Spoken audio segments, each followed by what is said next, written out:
Hello, everybody. I am Debesh, the info security researcher.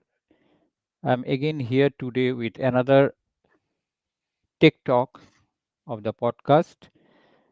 Today's guest is Tanmay Chakraborty. He is already on the screen.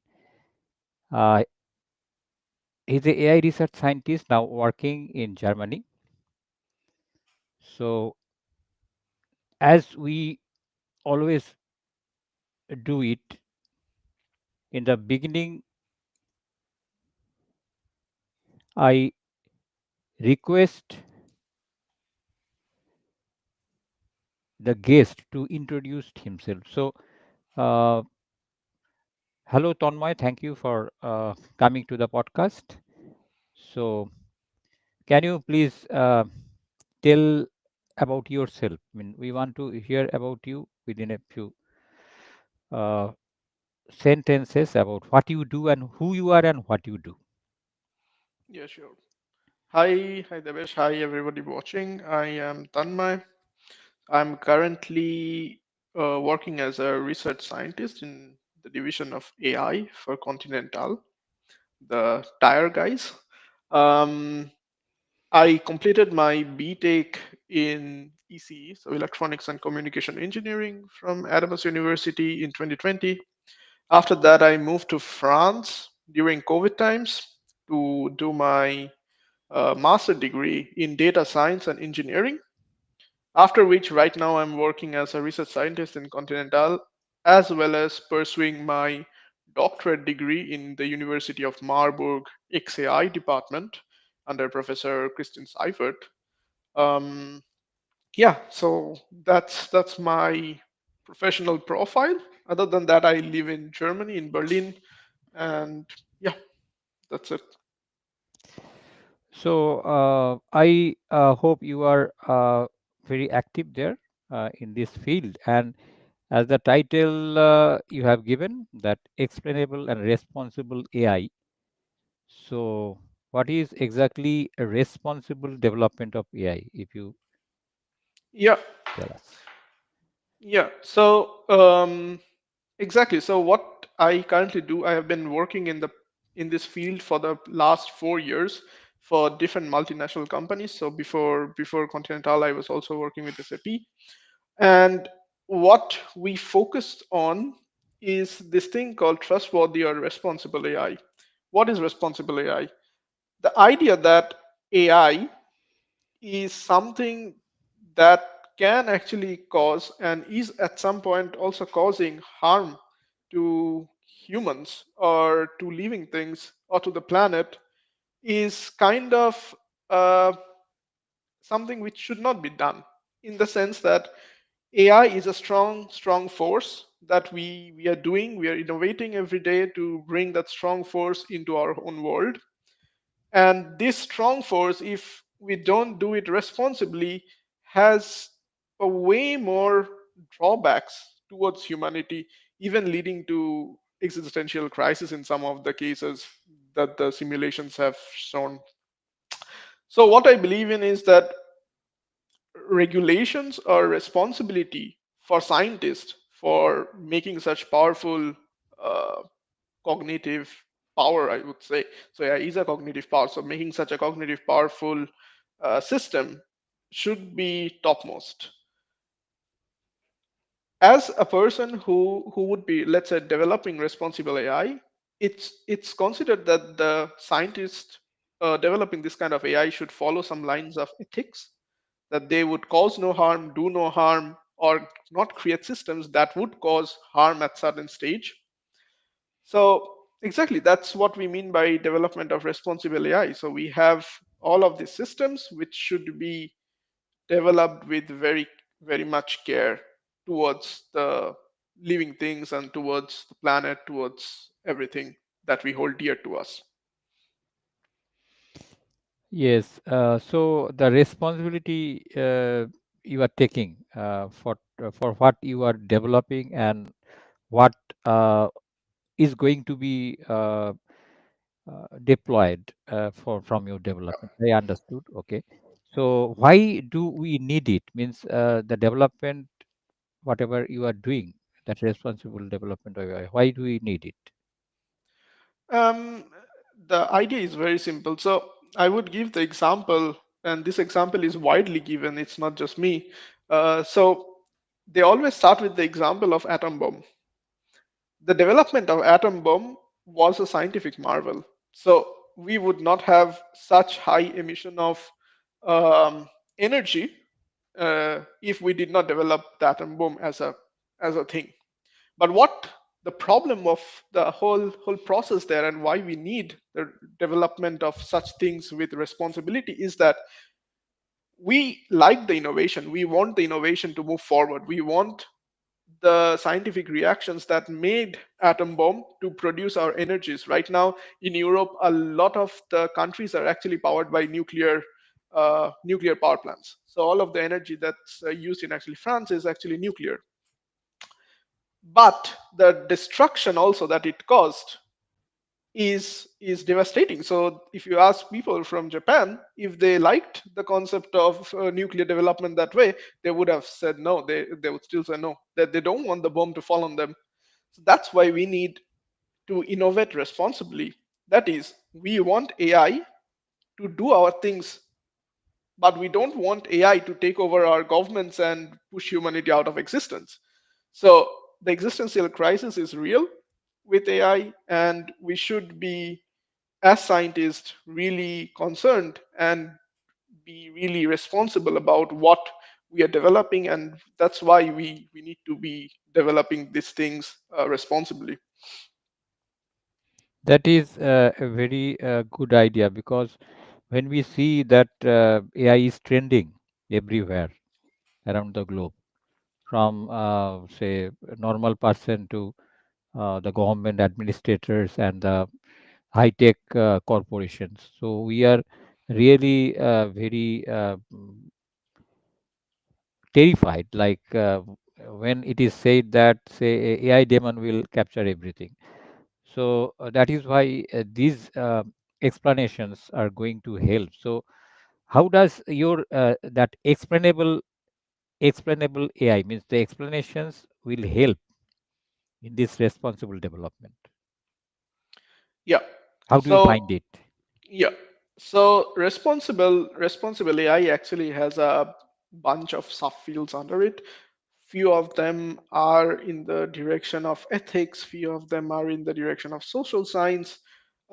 Explainable AI actually also falls under this criteria. So there is also governance structure, there is also operations of AI, there is limitations of use cases. So there's a lot of things under responsible AI, right? What explainable AI, or what my research is about, is trying to find reasoning behind these black boxes which we call as AI. So what are black boxes? Black boxes are this kind of let's say algorithms, or we can say this AI system, which take some sort of input. So the best example right now of inputs would be if you are using chat gpt, you write something to chat gpt, say summarize, I don't know, summarize bayes theorem or something. So that is the input, and then chat gpt gives you some sort of output, which would probably be the summarization of the bayes theorem.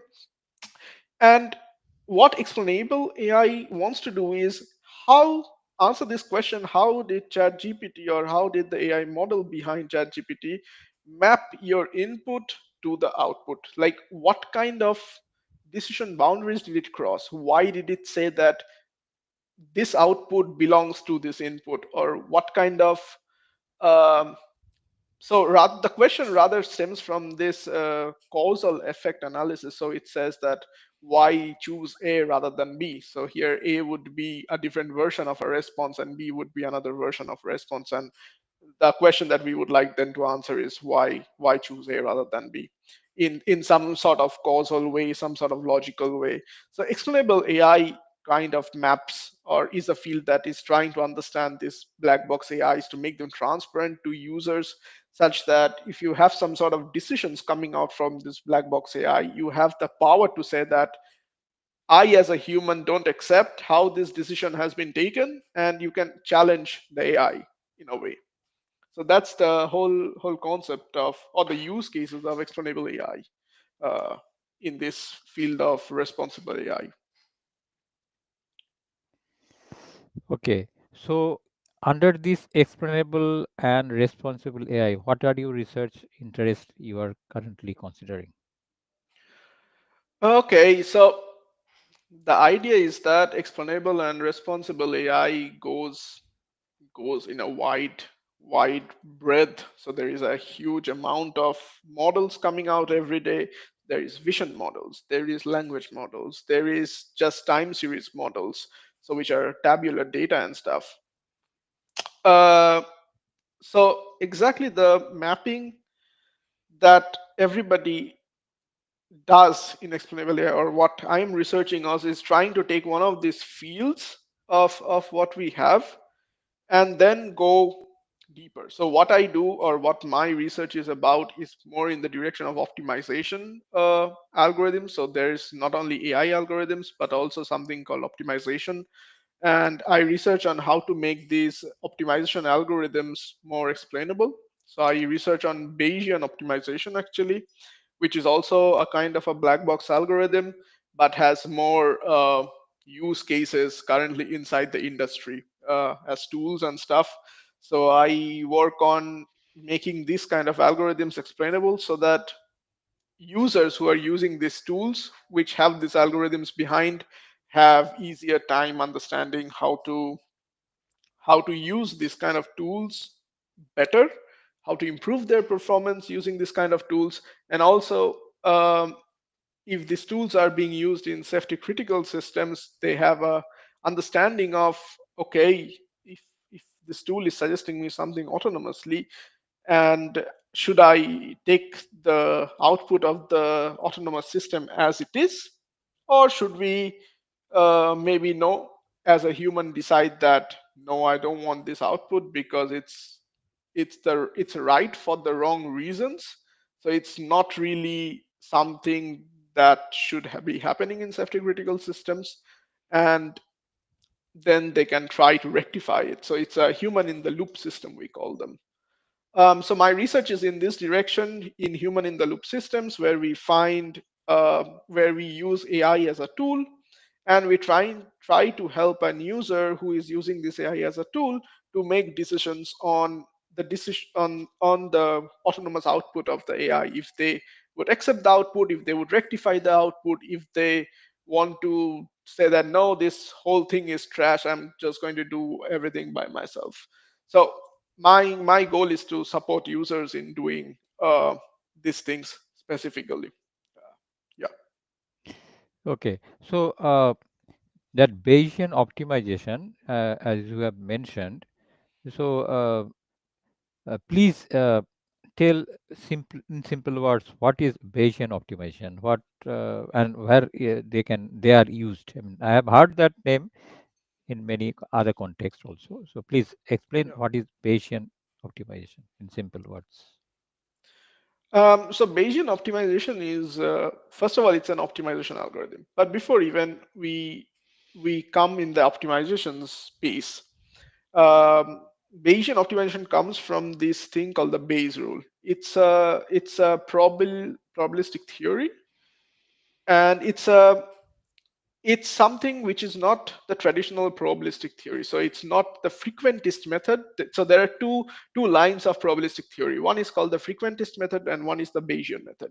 In frequentist method, you usually use mean, standard deviation, and all of this to report probabilities of different things happening around the world. And also, when you come to the Bayesian method, actually, it deals with events. It deals with that if an event A happened, what would be the probability of an event B happening?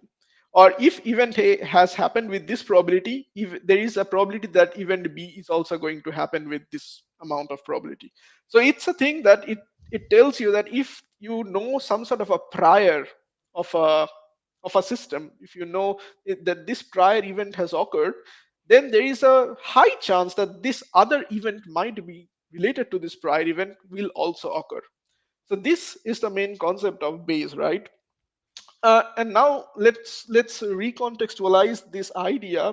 So, what is Bayesian optimization, or what is an optimization at all? The idea of optimization is that you have a bunch of things. For example, every morning you wake up, you brush your teeth, you take breakfast, then you sit to work. For that, you go, let's say, from your bed, you directly cross 3 rooms to go to your bathroom, then cross 2 rooms to go to your breakfast center, and then cross 2 rooms again to come back to your working place. Now, you want to, let's say, optimize this. By optimization, you mean you actually have an objective. Here, let's say your objective is that you every morning want to walk less. You don't want to cross 5 rooms every morning to reach whatever you're doing. So you run this optimization method. What your outcome should look like is, if there is another path to your, from your bed to your bathroom to your breakfast to your work, if there is another path which is probably a bit shorter than crossing all these rooms, it will give you that as output. So an optimization improves your systems or improves your processes based on whatever uh, parameters you have as open, right? And what does Bayesian optimization do? The Bayesian optimization also tries to solve the same problem. Given some sort of data in some sort of processes, it will try to give you the best possible outcome that you are expecting. But it does this in a way that it uses the Bayes theorem. So it says that, let's say you go to room A, the probability of you reaching the bathroom faster if you go to room A is, let's say, some sort of prior that you have put. Then it would check, okay, so if that means that path should include room A. So by this prior that you have added, the whole system becomes way more powerful. So instead of checking all of these rooms one by one, it now will directly not check room one anymore, but only check how fast would it be from room one to the bathroom, room one to your breakfast, room one to your workplace. So this prior, the idea of this prior in Bayesian optimization is what allows it to reach faster convergence instead of a huge number of error trial and errors, right? So you need way less number of iterations to actually find this best solution, and it's quite fast. It allows for historical data to be entered. So in if you are a bit aware of AI, that it all needs data, and it often has this kind of historical data in these systems. So also in Bayesian optimization, you can learn part of the historical data to learn these priors, what I was talking about, and then you can obviously use that to reach faster convergence. So that's the best power of Bayesian optimization, that you reach faster convergence um, for your very complex optimization problems, including uh, the ability to represent uncertainty inside. So we already know that uh, a lot of the things that happen around us, there is a bit of uncertainty involved in it. In Bayesian optimization, you can actually represent that as a prior. So that's the main idea of Bayesian optimization. Okay. Yes, I'm getting a little bit. So, where do you find this Bayesian optimization useful in your means?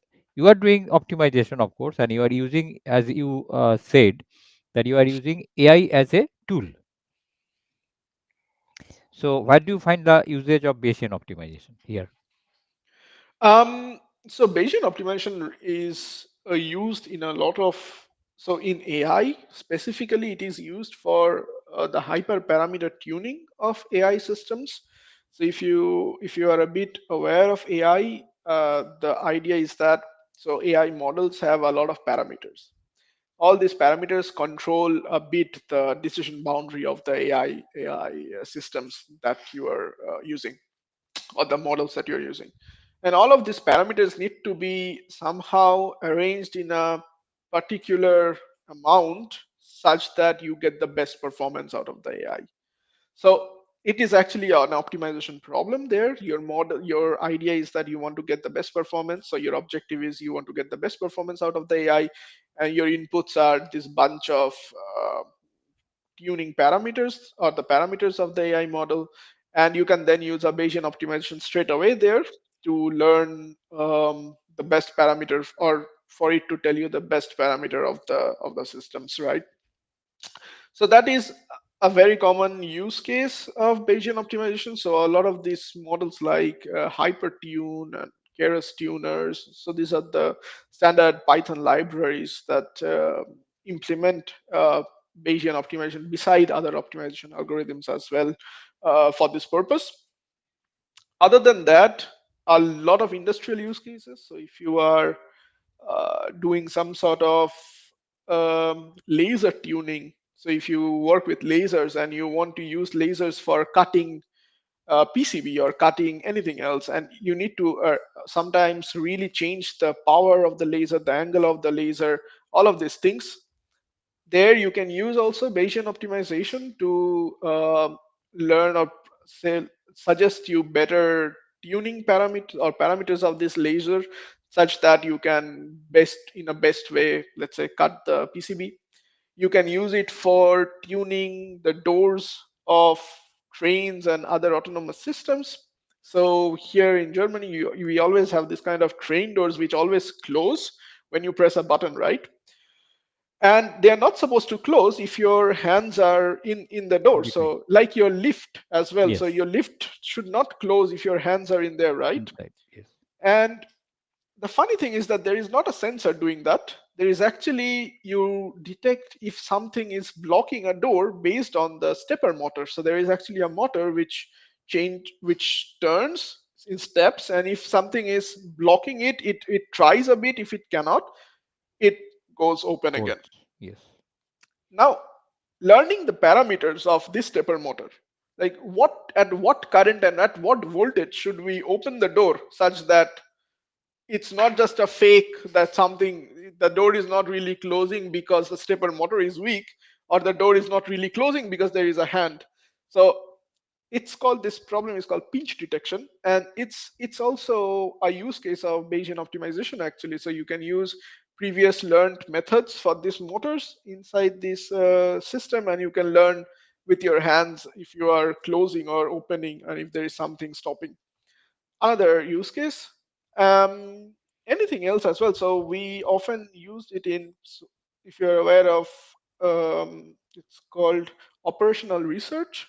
So there are problems like the delivery problem. So if you have, let's say, an Amazon delivery guy who has to deliver to thousand, not thousand, that's too many, who has to deliver to 100 houses in a huge local neighborhood. yes, What path should he take such that his fuel is efficient? He efficient has to use. make the less turns, he has to doesn't go back and stuff. There also you use this optimization algorithms. So yeah, there are lots and lots of use cases where actually Bayesian optimization is used on a day-to-day basis. Okay. Yes. And why does it require explanations? I mean, explanation is of course required, but um, uh, means it requires explanation as it requires the performance. Is it? Not really. So the issue with the Bayesian optimization and every other kind of optimization as well, these methods work as black box systems as well, right? So I was suggesting, so let's take one of the examples of this guy, this Amazon guy traveling 100 places, right? Yes. um, let's say your algorithm, the Bayesian optimization algorithm, or for that purpose, let's more generalize it. Let's say any black box optimization algorithm suggested you route A, or a set of route A to follow, right? Which you actually get in Google. So if you put in Maps 5 stops, it gives you a route to follow. Now, you don't really actually have an option of questioning this method, that why did you suggest me this particular route? Like, is there something else that you could have done to probably get a better outcome in the sense of outcomes? Because When you're talking about optimization, you're always talking in outcomes, right? You want to have the best solution out there. You want to have the most efficient route. You want to have the best, least cost effective, or the most cost effective route, whatever. Um, and the thing is, these algorithms, they often sometimes provide you, if you would actually compare different algorithms of optimization, you'll get 3 4 kinds of routes for the same system. So you have actually now, if you compare five methods, you have 5 outputs, and in each of them there is something. There are pros and cons in each of them. Now you, as a developer, would like to know why or how can you improve one of the algorithms over the other, or why should you select this particular route over the others, right? And that is why we need actually explanations. We need to know what this model is doing behind. Is the model already optimal? So Yes. even if the Bayesian, we are using Bayesian optimization and we are expecting the best result, that's not how the world works, kind of. So it's the ideal case that you put the best data that you have and you found the best results. That's ideal world. Doesn't Yes. happen in industry, doesn't happen anywhere. In reality, we have a lot of noise, we have a lot of uncertainty. You suddenly found that a road was closed due to police. Something happened there was an accident, the road got closed. So the optimization algorithm suggested you the same road, but then you could not reach because there was new information available which was not taken into account. So there is a lot of these problems that we have. These optimization algorithms, we have their outputs, they're not matching with each other, and then we want to know how to improve these methods. We want to know if we should even trust these methods, because if this Amazon delivery guy wants to follow one method and then suddenly found that there is a road blockage, he has to redo everything. So should he trust the system next time? He would not, because he said that last time I trusted the system, he stopped me in a roadblock. So doesn't make sense. I'm going to do whatever I want. So at the end, what happening is that even when these methods had the power to actually improve the lives of the people, they could not, because of non-idealness of the world, right? So what we want to do is try to help them by making this algorithm more transparent. We want to tell that, look, this is why the algorithm is saying that you should follow route A. Then, if you know why the algorithm is saying you should follow route A, you can check that the algorithm did not consider that there might be a roadblock. So in that case, you have the option as a human in the loop, in the system. You have the option to recheck that, well, there might be a roadblock, so I should actually put that in the algorithm. So Yes. in my data there should be an option that says today roadblock date, and that should be fed into the algorithm to actually get the Yes. right result, right? So Yes. it was a problem of the data set, but we could only detect that because we had some sort of explanations.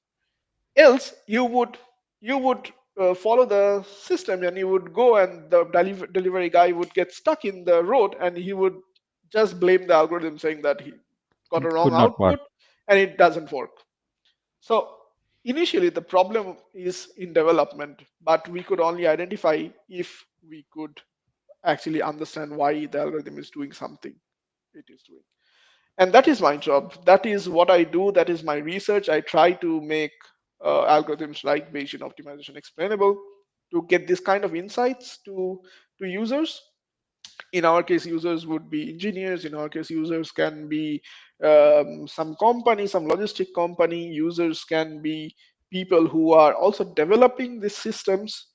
So use cases can be troubleshooting. Usually, troubleshooting is one of the use cases, but also usability, improving usability of systems. So if you should trust the output or not, stuff like that. So that's the whole area of why we would need explanations for optimization systems as well, and not only AI. Nice, Tanmay. We got the view about the explainable and responsible AI. So, shall we just look at the comments, the chats? Sure, If somebody has given something, sure.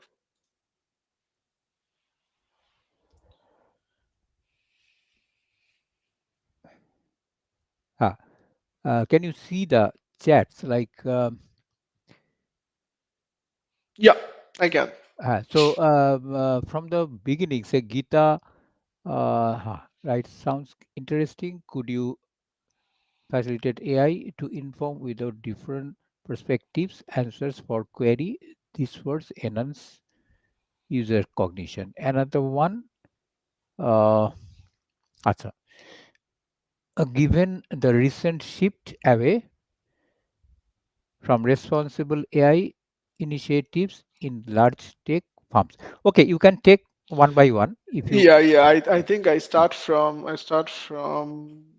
the one in the bottoms here, which we still cannot see on the screen, but there are these ones in Okay, the okay, bottom. okay. I'll put it in the view then. Okay, Yeah. bottom means okay. This one. No, no. It's from Gita saying that isn't the technology Okay, too okay, okay, young okay, to okay, okay, expect? okay, okay, okay, okay, okay. Yes, yes.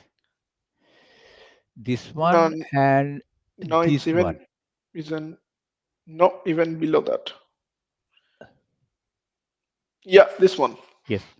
So, isn't the technology too young to expect mapping of output? It often feels like it grabs for data of often even denies itself.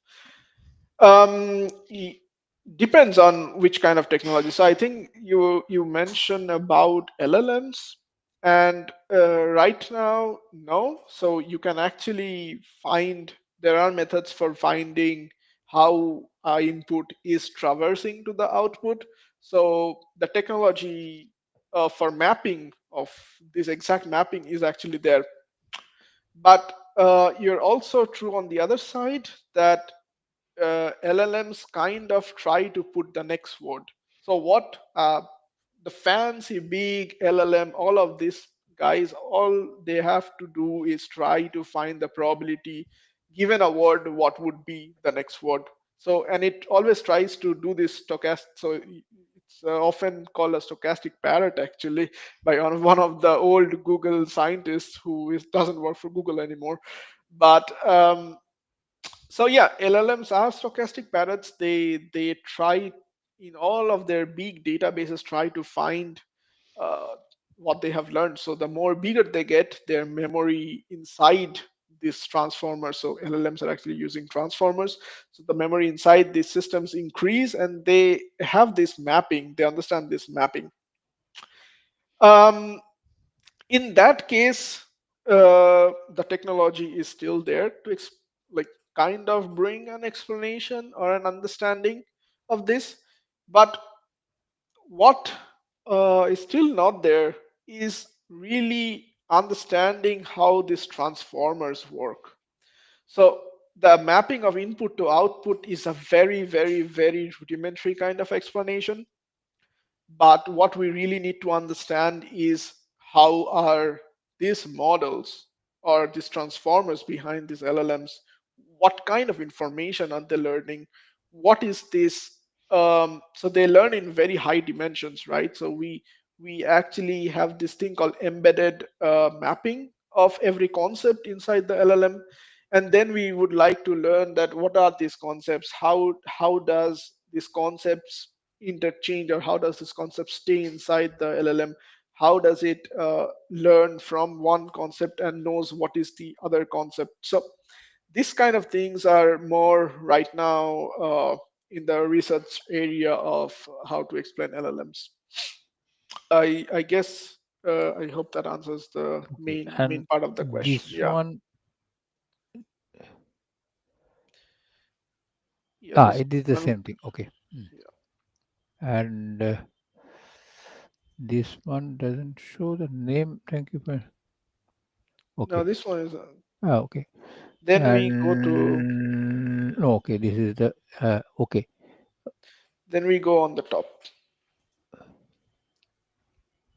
Yeah, this is the next one. So, given the recent shift away from responsible AI initiative in large tech firms, how optimistic are you in maintaining ethical standards in AI development? Well, not very optimistic, to be honest. I try my best to push for it, but it's not only scientists who are responsible for this kind of things. It's also lawmakers. It's also governments. It's also a huge number of capitalistic people who want to make money out of this, right? So when you start speaking things about responsible AI, all they hear is that, oh, you're trying to put a guardrail around their systems such that their systems cannot reach the full potential or they cannot use something. The whole thing with privacy, like why would we need privacy? Because if without privacy we can make way more money, right? Yes, If we yes. sell the data of everybody, we Everybody can do generate more. whatever. Yes, Exactly, easily. we can do anything. Hmm. But that's the whole point, like at some point we as democracies, I guess, should decide that we don't want this. We don't want how these big firms are using our data. We don't want them to, yeah, do things unethically. And yeah, to be honest, not very optimistic. But I Yes, still hope for my best. yes. And I just remember a few. I mean, maybe 1 week back that CES, that what is that, Computer and Yeah, Electronics yeah, show. yes, yeah, So consumer there, electronics. the administrator of that companies, like say from ARM Technology, Yeah, which is owned by SoftBank. So all the CXOs were speaking as if it's not like a human. They were speaking. I mean, I have almost I found that all CXOs were AI. yeah, Whatever they were saying, it is all scripted and um, very machined way they were saying about the futuristic cars using their ARM technology. And it was a show like a, I mean, all the humans on the panel discussion or on the interview were not saying as a human. Like they were driven by something and they were just uttering the words which was scripted. So yeah, that way, it is actually, you can say that it is software driven. yeah. It's all already. So there is this company that creates AI agents for running a business. Their use case is that they would create a AI CEO for your business, and you have to follow the orders of the AI CEO. And they actually ran a bunch of pilot studies with this AI CEO. So it's funny because the fact that we wanted everything software driven, everything shiny, everything with AI, okay, but the whole idea of all of this revolution, all of this industry, or whatever we were doing, was to make humans life better and easier. Yes. Like we are suddenly going very in a wide way out of this idea that we as humans want to live better and not do other things like that. So yeah, Okay. And was then it the same thing? You no, have already shown it. Okay. So okay, we can go back to the discussion.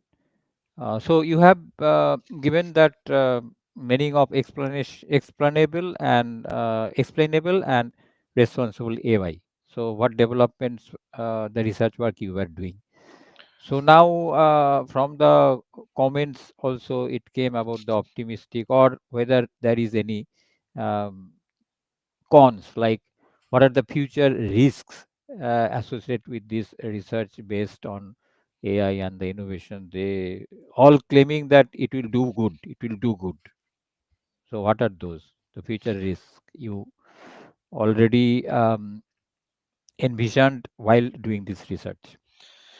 um so it is true that any technology, it comes with its own pros and cons, right? You, like I gave the example of the atom bomb at the very beginning of this talk, that if we did not have that, we would not have this kind of cities and continents running in just nuclear energy. So I do see AI as a very strong force in making lives better. So I am all for AI for good. And I always support this kind of initiative. So Microsoft actually has this AI for science, AI for good department actually with them. What they do is they try to use AI systems that we currently have in order to find, let's say, cures for diseases. So they can simulate way more amount of protein systems that we as humans could have simulated in the last 800,000 years. Okay, they do it in seconds, this kind of systems. So I would say that as as a developer of AI, like we could not be alive at a better time. Okay, this is the base. This is the revolution that is happening after industrial revolution, after internet revolution. This is the AI revolution. So use cases for good using AI are like there's so many I can't even speak. Like there is the one for climate change. You learn about how to safeguard your oceans, you learn about how to recycle plastics in better way, you learn about how to create vaccines faster, you learn about newer technology in diagnosing cancer, you learn about everything that you can think about is currently plaguing the human life. um, all of this, and you can also automate your jobs, so you actually would have more time to live with your family, better work life balance, all of that thing also that every worker wants. So yeah, all of this is possible. But also let's now talk about the other side, which means now you also can have drones and stuff which are autonomously being flown into your houses to put it on fire.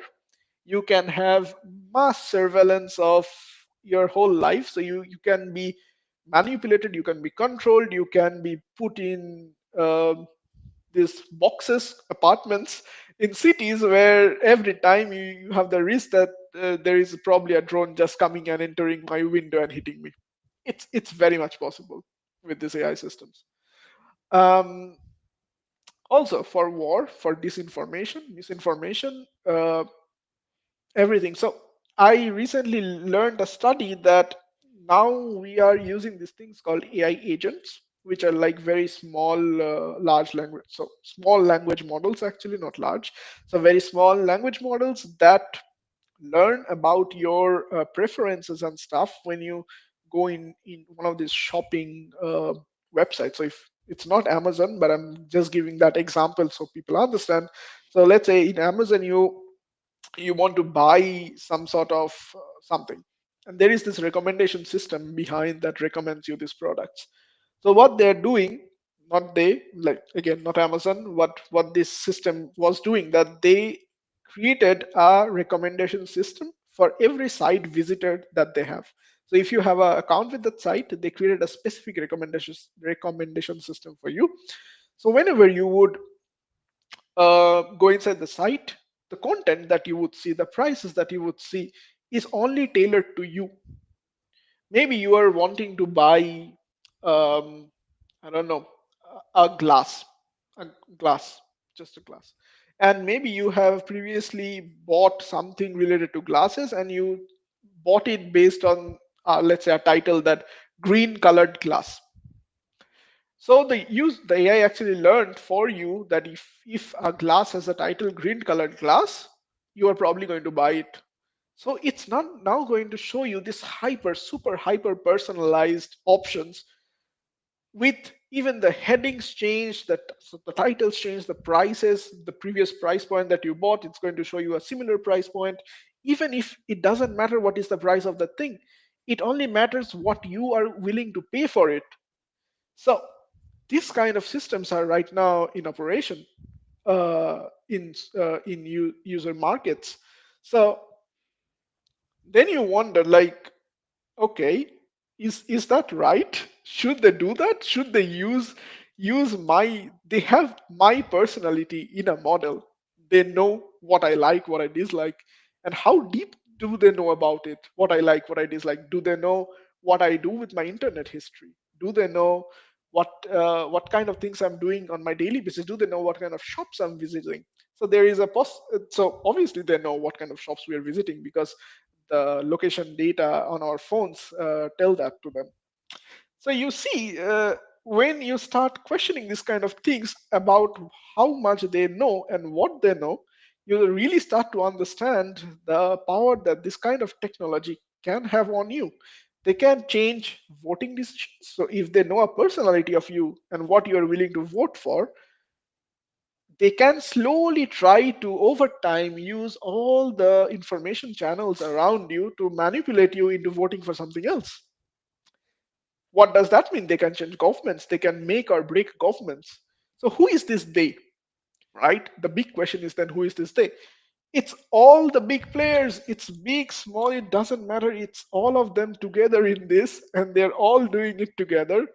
They have all this data, and they are willing every day to use it against you, use it for their profit, and they are not stopping, right? And that's why they are so afraid of responsible AI, because when you say responsible, when you bring in privacy, when you say no, you cannot take cookies, no, you cannot do this, no, you cannot do that, when you put these guardrails, what are you taking from them? You're taking their money. You are saying that no, you cannot learn a person so deeply. So what you're taking from them is you're taking their money. So it's it's a issue. We definitely have solutions for this kind of things. There is not a lot of problems. I mean, there are problems if you don't do it responsibly, but I would say currently there are also a lot of other cons of not doing it responsibly, specifically in wars and other stuff where you can do remote targeting and stuff. So overall, the cons are also big, like the pros. Yeah. Yes, that is true. The other day, I just remember the other day I saw some project about teaching, and means it was an old experiment long ago when AI was not that developed. Like some group of means teachers, they have taught an actor to teach a very difficult subject. Hmm. The actor is a very good speaker, Yeah. and the same topic also was taught by another real professor and another actor professor, like say AI model. So that person was given all the inputs, how, like all the keywords, all the things, and one day he was trained how to teach on the topic. So he was a good speaker, so he spoke about that. And when that assessment was taken, like who taught in real professor and a say actor professor, so the students gave good marking to the actor professor. But when there was an examination, it was naturally the students who were taught by the actor professor did not do well, because they actually don't they did not understand the real subject. But the illusion was that we understood. The Yes. feeling like, see, that AI driven things, it will give a illusion of understanding to us, that yes, this is good, this is good, because this is so much relate to us. They will appreciate the way it behaves, like they will behave what we like. Yeah. That way it is something very funny, but it will happen. So I have also read many news about legislation in forming laws and regulations, Yeah. like data regulation also they did, Yeah. like general data protection regulation. So for AI also they the government Yeah. bodies are doing. So uh, will this help or will this block the innovations? So what you find? Um, so the whole idea of GDPR, like if we go behind GDPR, comes from the idea that as users you need to have privacy, right? And this was enforced in Europe very strongly. So everybody who is in Europe has a company is collecting any sort of personal data of any kind. GDPR is enforced, and they have enforced it at very different levels. So they actually put huge fines to a lot of these American companies who often fail to deal with GDPR in their systems. Um, Similarly, they actually expanded. I would say, in my opinion, it's an expansion of GDPR, but they call it the EU AI law, so the EU AI regulation. Inside EU, so inside the European Union, the AI regulation, the main part or the key of this AI regulation came from the idea that AI should be divided into different risk levels. So depending on your use case, what you're using AI for, it has different risk levels. So let's say you're using AI for, I don't know, a harmless job in your daily life, like ChatGPT helping you to solve your math problem. The risk case there is quite low. But let's say you're using the same AI system, but in your cars for autonomous driving. Since there you are affecting a human safety or human life, that there is a possibility that you can kill somebody with that. It's often classified, or it is classified as high risk AI. So they have low risk to high risk AI as a triangle, and depending on where your AI system is lying in this triangle, you have different requirements for this AI system to be operationalized inside EU. And I think it's a pretty nice way of classifying things. But also there are obviously drawbacks, because this comes at a time that we still do not know what are the limitations of AI. Like, we do know what we can do right now, but as the system evolves every day, where we are going to reach. So a very convoluted way of thinking would be that, can, in a low risk AI, I can do something that would cause a person to do something high risk.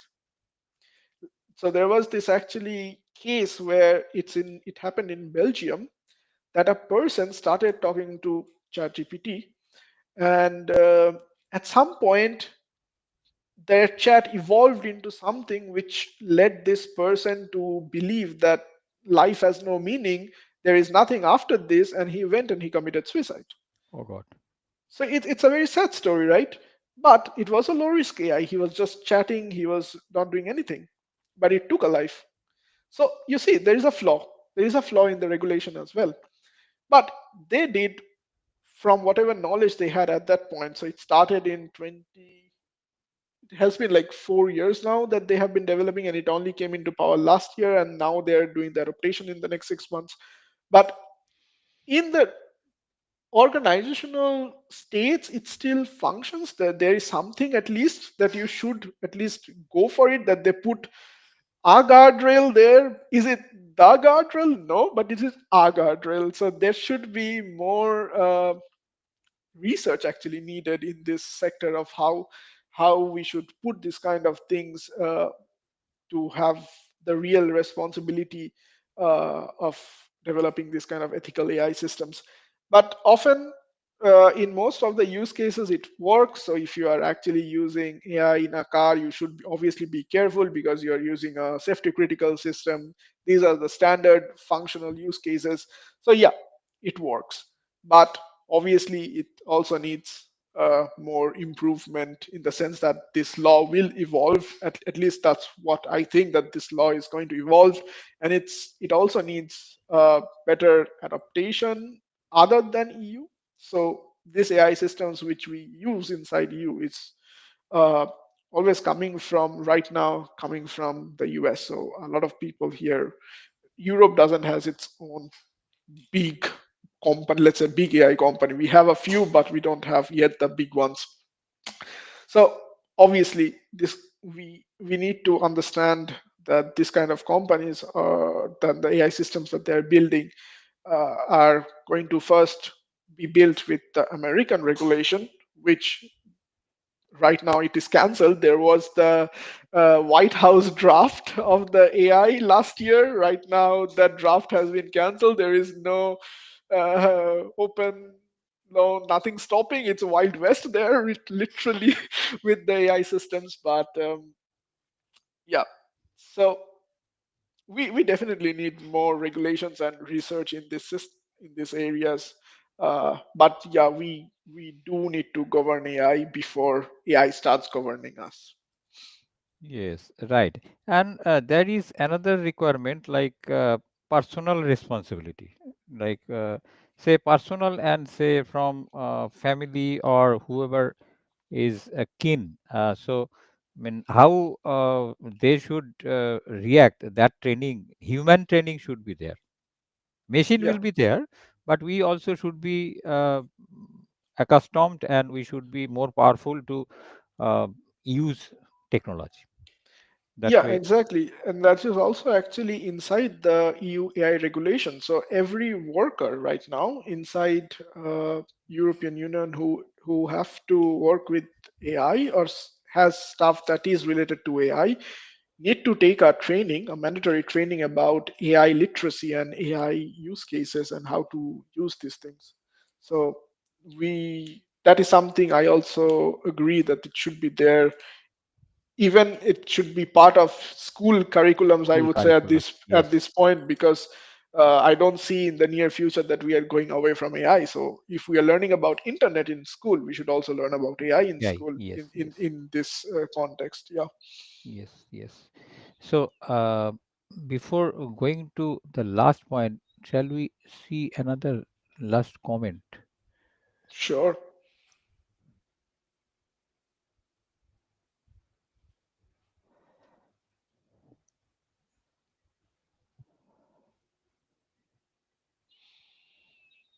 Ah, do you think India's industry-driven focus on AI development might delay the adoption of necessary ethical AI guidelines? Well. Yes. It's a Yes. tough question. It's not actually a tough question, but the answer is tough to accept for me. The answer is yes, and we still, even before going into ethical AI, we need to start speaking about privacy. We still don't have a privacy law, um, so I still hope at some point we reach there and we do things more ethically, more driven towards citizens, except that every individual has their own privacy and everything should be done above the board and not below. So I would say yes. In for Yes. India, it's still a long road ahead. Yes, I remember when I restarted the podcast in December, the first one, the title was Ethical Use of AI. So I chatted with a person in Bangalore. Mhm. So he is he's an arm what is that called? Uh, Fellow or arm ambassador. So he discussed many things about that and quoting the ethical aspects of AI uh, from Canada and other uh, researchers who actually initiated AI in the early years. So the ethical part is, of course, there, but as you said that in US also everywhere it is now funding. Like how much funding will be put on AI this country or that country or from this industry or that industry? There is a competition. So during this competition, the ethics subject is actually put aside. So Yeah. uh, they will probably realize later after uh, few years. So then it will be either it will be too late or it will be more complex because the power of AI will be tremendous at that time. So it always comes like this. There is a cycle of how growth happens, right? So there is tremendous growth, there's a bit of stagnant, and after the stagnant there is something happens, an event happens which causes the main changes. So for the tremendous, it's the again back to the example of atom bomb. Tremendous growth in making the bomb. Event happens as in using the bomb in the world. People suddenly realize, oh, we cannot do this. Bombast with regulations, we stop using everywhere, we make treaties everywhere, and then continuation. I do i i really don't like this cycle myself because it's not a cycle that should have happened in any case or anywhere, and we should really learn from history that when things like this happen, we should learn when to stop and when to just stay and look back and say, wait, we cannot go ahead with a thing like this without regulating it further. Like the use of ethics. So, also something very interesting that occurred to me recently is that, and this is only an example of India because I have studied most of my uh, curriculum in India, that we have never been taught scientific ethics or what is scientific ethics. Me now as a let's say a developer of AI or systems like this, I have to learn scientific ethics because what I do can be used for something which it's called unintentional use or unintentional development. So I developed a system at some time ago, and I realized after developing the system that wait, there is actually military use case for this one, and I realized it way late. And that's when I realized the things that I am actually working on has a way of ending up somewhere where I don't want it to end up. And then it made sense to me that there should have been somewhere in my curriculum a place where I should have been taught what is scientific ethics, how to analyze systems for their ethics, and if there are problems in what I am developing and when I should stop developing that. So I as a scientist should be responsible for what I am doing, right? And this self responsibility as a scientist is somewhat missing as well from the world in a large scale. The people are developing as scientists many kind of things, but they're unintentional. I'm sure they're not intentionally developing something that can be used for wrong, but the unintentional part where it can be used for something where it was not intended for is what's causing the problems. This all these algorithms of face recognition, improving face recognition for biometrics and stuff, yeah, very good, but can also be used for surveillance, right? Can be used by other governments if your algorithm is so good that it can identify people from a million crowd. Yeah, you as a scientist did a fantastic job, you created the Yes. best algorithm possible, but that unintentional use case of using that algorithm in surveillance, that's the problem. You see, it's a very complicated subject if you go deeper into it, because there are so many use cases and caveats of this subject where the decisions of is this ethical, should I do it, should I not do it, is very difficult to make. So yeah, overall we still need, I think, as researchers, as scientists, we still need to learn way more about how to do these things ethically, and at some point we should be also taught in the curriculum of how to do these things ethically. Okay. So this was good. And what is this? The marketing can be altered. The LinkedIn user's name is not public. The marketing can be altered. This is true. What is the marketing? I could not understand. uh, What? I think it relates to the point I was mentioning about agents learning about Okay. your personality. Yeah, The business means like yeah. create CEOs, CXOs using AI. No, not that one. It's the one where we said that if you're in a if you're in a e-commerce Okay. website, that Yeah. it can be Marketed. possible. Yeah, Yes, it yes. can be marketed with Market. your. Yes, But I yes. do not understand what Ah, I do not agree is for. that I could not. I mean, what that If mentions is not. the user is still listening, if you can give a little bit more details of what you do Yes, not yes, yes, yes. Then agree we can with, find out. then we What you can don't agree, you have to say. I mean, explicitly say what is the subject context you are referring. maybe we Okay, can talk about okay. later. Yeah. And finally, it I found many interesting points and new points, of course. And while discussing that, ethics also is a reminder came on the discussion. And so as you are progressing with your research work, and and you are also registered for a doctoral studies, and so what should you work on now in this field, AI research, as you have mentioned also in the LinkedIn profile? I mean, your now current position is a AI research scientist. Yeah. So, what are the subjects you are going to work? I mean, whatever you can make public here. Yeah. So I think right now what's really going to change things also, it takes me back to my example with the marketing thing. Um, is agents. So agents are, let's say, the future of whatever is happening right now. Not even future, it's right now. So OpenAI released their operator in US. It's kind of like a platform where you can build your own agents for doing stuff. Agents are like this small LLMs that can use the internet to do stuff. So it can do your research, it can book a flight for you and stuff. So it's a very nice piece of technology to work on. And so AI agents is one of the core areas. Specifically, if you don't want to really work on developing agents, you can work on use cases of these agents. So you can try AI agents for scientific discovery, AI agents for research, AI agents for marketing, which is one of the examples I gave before. So there is a bunch of things with agents.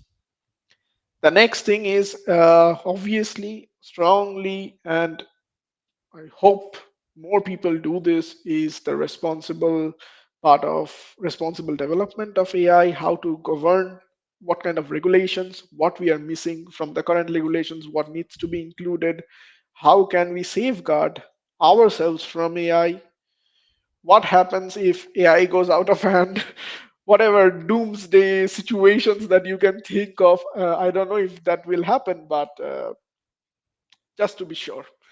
Um, so there is one direction there. So responsible development of AI and safeguarding AI and safeguarding humans from AI it's a more psychological subject, let's say, but can be done. Explainability as well. So kind of like theoretizing what's happening behind these bigger models, finding the right uh, ways of showing users that this is exactly the theory behind. Like this is what we understand from what is learned, what is in the embedded space, what is in uh, everything like that. So there is also a scope there. But finally, I feel the biggest thing is still going to be agents. So AI as tools, basically. So that's the uh, key to unlocking most of the value that AI currently proposes. So AI as agents, AI as tools, and how to make lives of people easier with AI. So that is the key, let's say, research aspect that is going to be useful in the future. Okay. So, thank you very much, Tanmay. And in after discussing and chatting for such a long time, so if you have any other comment, like say general point about how this platform LinkedIn also is using AI, and if you have any comments on that. Well, in comments wise, not only LinkedIn, but every other Every platform every is using. platform Yes, is yes, yes. using AI. So I am not exactly against it, to be No, no, honest, it is a because good thing, of course. Yes, it is. everywhere, everywhere. Like even that text editor. I mean, in Exactly. Windows, Notepad also has included AI Yeah, right application. now it's in Copilot, so you can do coding with AI. Really makes Yes, our lives easier as yes, yes, coders, yes. and everything else as well. So I don't really mind or I don't really have comments on the, let's say, the good parts of the AI, because it definitely makes our life easier. What I really want to focus on, or I think everybody should be understanding this in a different aspect or a different way, is that when you use AI to make decisions about your life. For example, there was a big study done in the US few years back. It's called the Compass study, and it was about using AI for making judgments in in criminal cases. And there the story was that you had to predict if a person who is standing trial should be given would get a bail based on if the person if what are the chances that the person after getting a bail is going to recommit a crime. Okay. Okay.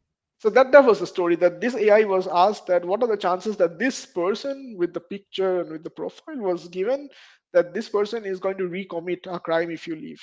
Then Give it was bail. found that most of the cases this AI said that black people have a Oh. higher risk of recommitting a crime compared Oh. to white people. But in the real story, it was found that most of the white people that they left Ah. after following this Bail. had more recommission of the crime. Okay. And then they figured out that there was a big bias in the system, and it was a racial bias. Now you see what I'm getting at. The problem is when you use it for harmless things like completing your text in LinkedIn while you type a message, it doesn't bother anybody because okay, that's a use case that doesn't solve a big or is going to change your life in a big way. But if you're using it for, let's say, diagnosing yourself for a Yes. cancer, Yes. Yes. imagine if that is wrong. Then it You is have completely cancer, yes. but the AI said you don't. No. Yes. Or and there's a lot of ways it can happen based on the color of your skin. If probably you have skin cancer, you took a picture with a dermatological app that now says Yes. that they Yes. Yes. can screen your skin for cancers, and you have a mole, you showed the thing, but based on the skin color it doesn't have enough samples because you they do not have enough data for black skin. And then suddenly you have cancer, but the AI said no, so you are like, okay, chill, that you don't have cancer. Nothing. But then Yes. after a few years you actually went to the doctor and you found you have cancer. So you see the problems where it affects your life in a way that it's going to change the direction of your life. That's where we should be careful. In social media you can obviously, again, the use of AI in social media to spread disinformation or misinformation is also harmful because that can cause devastating changes down the Effects. line. So depending on where and how the AI is being used, that's where the trick lies.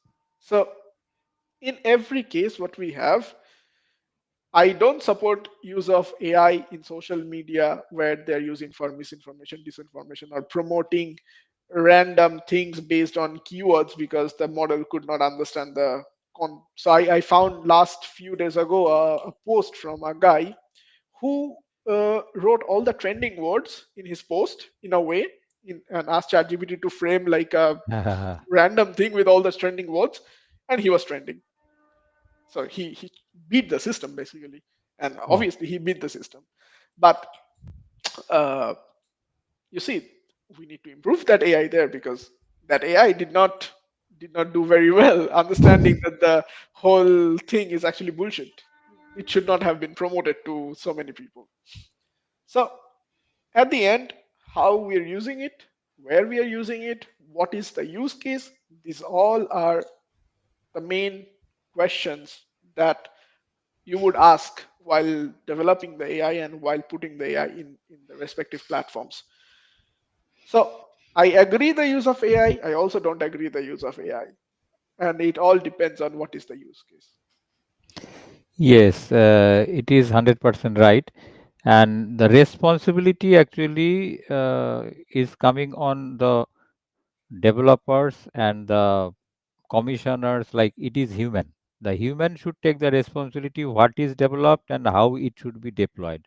So if we miss and intentionally or unintentionally, then some havoc may happen anywhere. Yeah, And let us see another last comment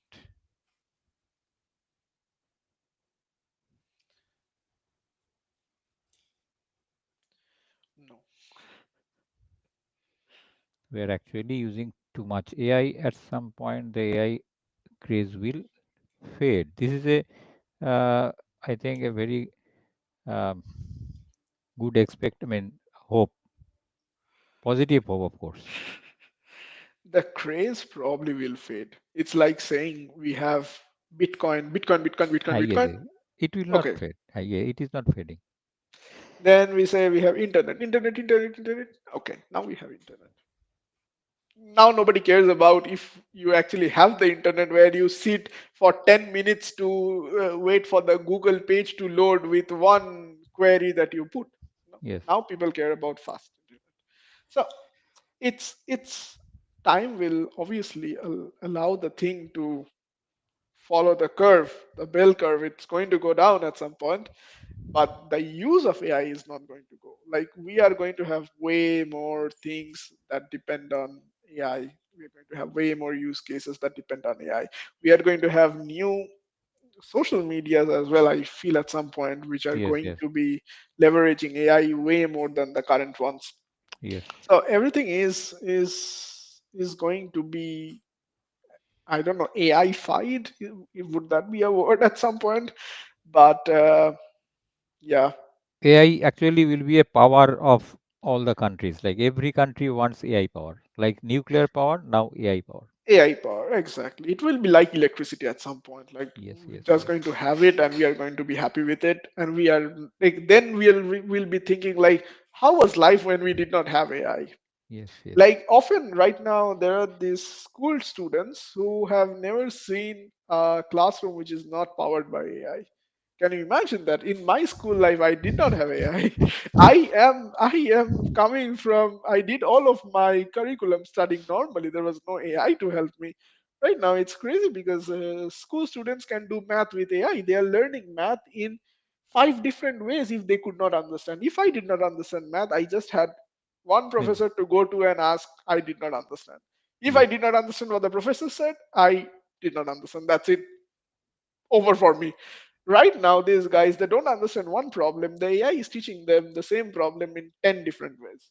Well, good for Yes. them. Yes. Honestly Yes. speaking, it's the good use of AI, but also careful because we don't know if there is a hallucination going on there as well. But let's say everything is fine and it's ideal and there is a good output, and so they have more options of learning. Uh, so yeah, Okay. Thank you for the question, actually. And so, to wrap up, anything we can say we can means from this comment, we can hope that there will be regulation means regulation from internal side, like say human will consider the responsibility to save themselves. Like we have to save ourselves. If we cannot love us and consider that this will be a power will show, then it will do harm. But if we take some responsibility and love ourselves, then it will be a good one. exactly. Okay, thank you very much, Tonmoy, for agreeing to expose yourself with me with limited facilities and limited way of um, showing the podcast. And I hope that we'll meet again with a better setup. And we should thank all the comments like Geeta and Raquel for writing the comments and asking. And we'll meet again. Yes, Okay. thank you for inviting me, and I think it's already night, so have a good night. And we please drop comments, and you can also connect to me on LinkedIn if anybody who have other questions, and write to me. I'm always active in LinkedIn.